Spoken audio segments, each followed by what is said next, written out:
time. All right. How far have you gotten, JD? So we have already gone through one session a couple of months back regarding Shoreline College. Okay. They are aware about this particular course, but still they are just willing to learn something from your side as well. So we'll discuss the entire things about this college, please. So she's Lisa, the Senior Associate Director, specifically for international admissions from Shoreline College. And it's over to Lisa, please. Thank you. Hi. Well, I don't want to bore you. I know if you've already been trained, I won't spend too long. But how confident do you feel in explaining community college to your students?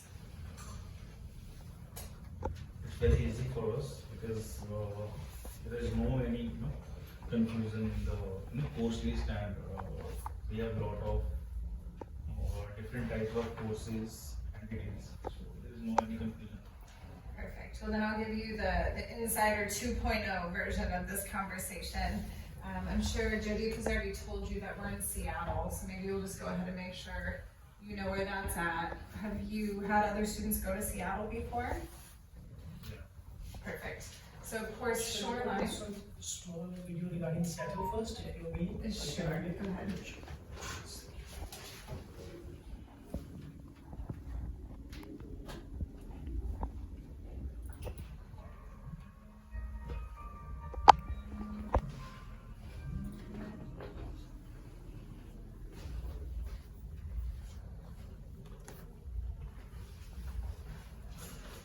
Will tell you that Seattle's really pretty, right? And it's a really clean, safe city in the US.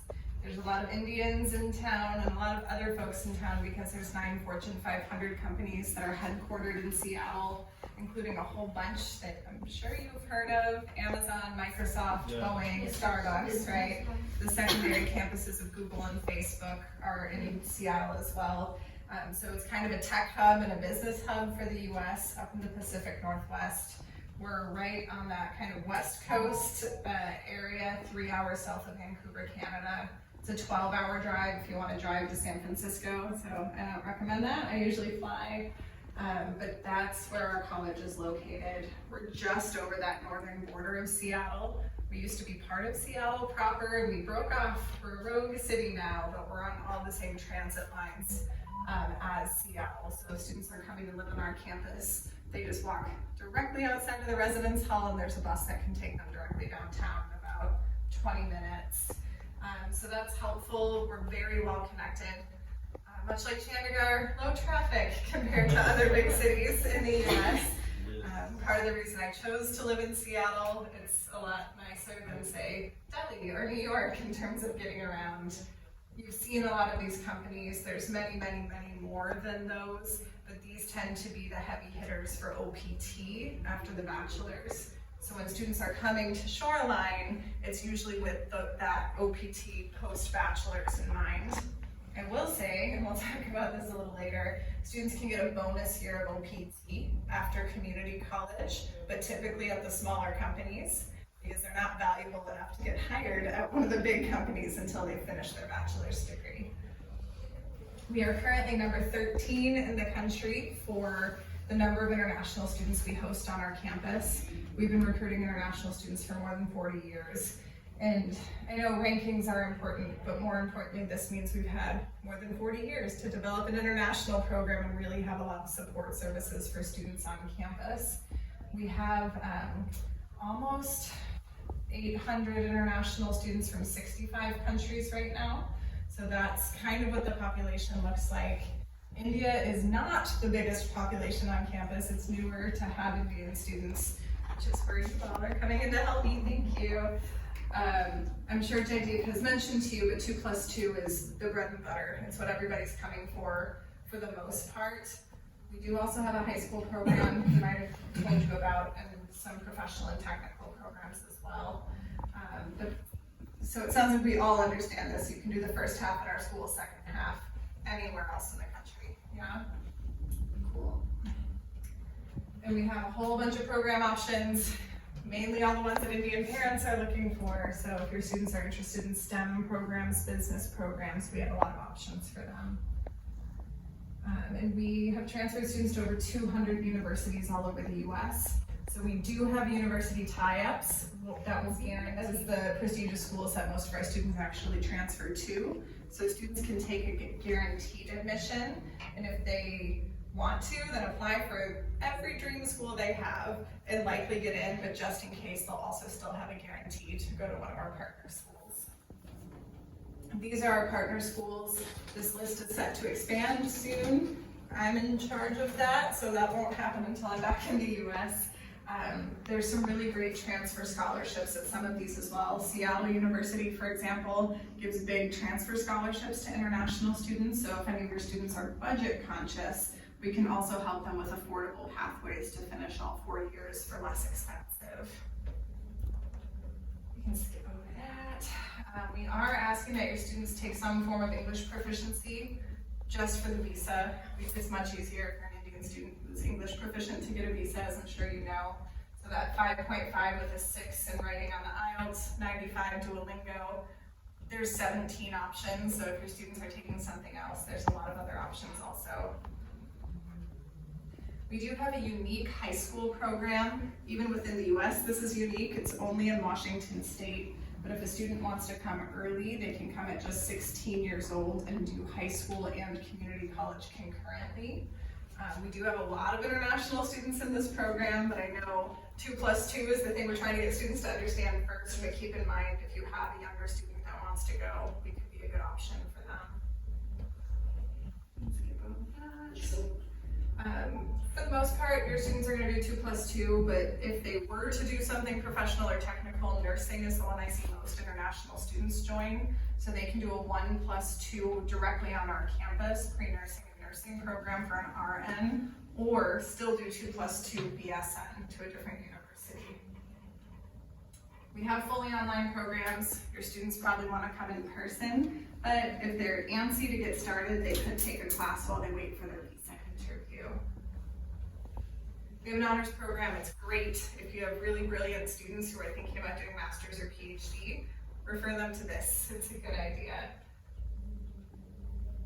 This is really important for us. We have 4 academic advisors whose full-time job is to help students pick classes and pick their transfer university. And so when students come, they're not alone.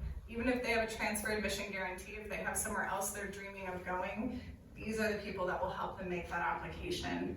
They're also the ones who invite universities to come to our campus twice a year. So this week, tomorrow, what day is it? Tomorrow, we're hosting 100 universities on our campus to meet with our students, and that happens twice a year. And then there's other university visitors all year long, because our students are very highly sought after, which is nice.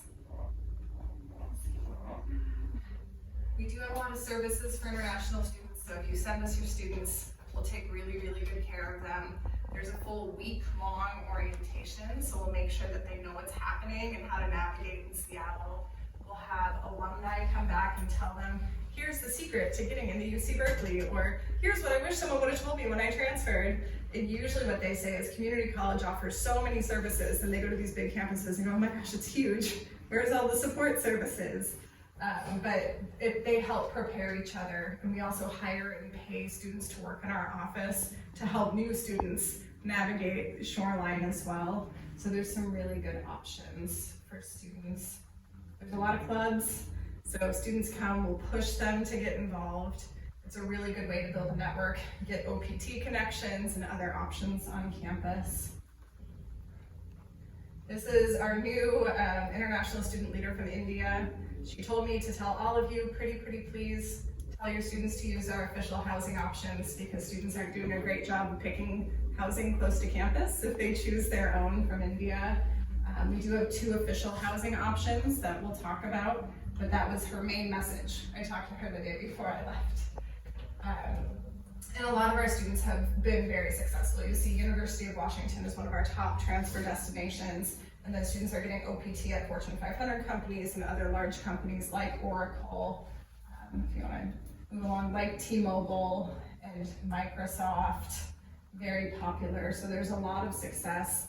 I will say I never guarantee an H-1B, but I can guarantee cities like Seattle that have lots of wonderful companies have a lot more opportunities than cities that don't have all of these options. And like I mentioned, they can do that bonus year. So if students are really excited to build their resume, they do get that option that they would not get if they went directly to a 4-year bachelor's. And of course, it sounds like you all know this, it's a lot less expensive to start at community. We missed the visa interview, there's no slots. It's only a 3-month penalty, not a 6-month or year-long penalty to get started. Probably skip over that. We do have beautiful on-campus housing. It just opened in 2019. Most students are living in private bedroom with one person sharing the bathroom and then a shared living room and kitchen area. There are some units that are 2 bedrooms, 1 bath as well. It ranges from $850 to $1,250 US a month, depending on what room type the students select, but they'll know that in advance. And we also have a homestay program, so if students want to live with an American family, or their parents want them to have an American family, these are vetted families in the community that volunteer to host international students, and they'll get a private bedroom in the home and meals provided for them. So that's another living option that's official. And the total cost, $23,000 a year for everything. Housing, health insurance, meals, and the tuition fees and books. So we're pretty affordable for that US standard. And that's also what they need to show on for their finances to get the I-20. If you have really top students, let them swear no, because then they can let me tell the scholarship committee to take a look at them. Not everybody can get $500 scholarships. We get money donated from the community and we give out as many as we have money for. So, but we definitely want to look at those top students. And in the off chance you have some fabulous student athletes you're working with, we do actually have athletic scholarships and we have international students on all of those athletics teams. So those are up to $1,680 a year. There are some students who maybe aren't the top, but are playing on the team without a scholarship. That's also possible. They can even try out when they come. But I'm not in charge of that. There's some people smarter than me about sports who are making those decisions. So that was a super quick. And I know the question we've been getting a lot. It takes about 1 to 2 weeks to get the I-20 for completed applications. We're hoping that students don't have more than a 2-year gap after high school because it gets harder to get a visa if you have to explain a lot of time out of high school. What other questions do you all have that I can answer for you? Do you have any, or you're like, you and Jaideep said the exact same thing, so now we're double trained? So if you have any questions, just please ask. I think so you have around 4 to 5 questions at least. Is there any specific USC or USP we can use to guide to students? Yeah, I think number one is that, say it's a 2-year discount on your dream university. And Indians are very business savvy, right? They understand when you look at this chart exactly how much you save. It will also help them to know when you transfer. If you go to NYU, it doesn't say transfer degree. It says NYU, as if you went there for all 4 years. So I think a lot more accessibility to get into prestigious institutions. If they got into a school they wouldn't be proud to hang on their parents' wall when they come back to India, then they have a much better chance of going from community college into a prestigious institution. And that additional OPT opportunity is also a really great option that students that go direct to bachelor's do not get. And of course, Seattle is phenomenal for international students looking for those types of opportunities. So those are usually the things that I talk to students about as they're getting started in the US. The last one for you all, hopefully the visa slots open up here pretty soon, but we have 4 start dates a year and most schools only have 2. So we're also a quicker option for a lot of students to get started than other institutions are.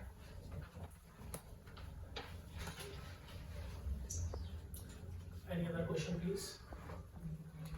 Necessary to complete after completing the course in Shoreline College. Student should get in the new university. Yeah, so essentially the first 2 years of a lot of programs in the US are the exact same.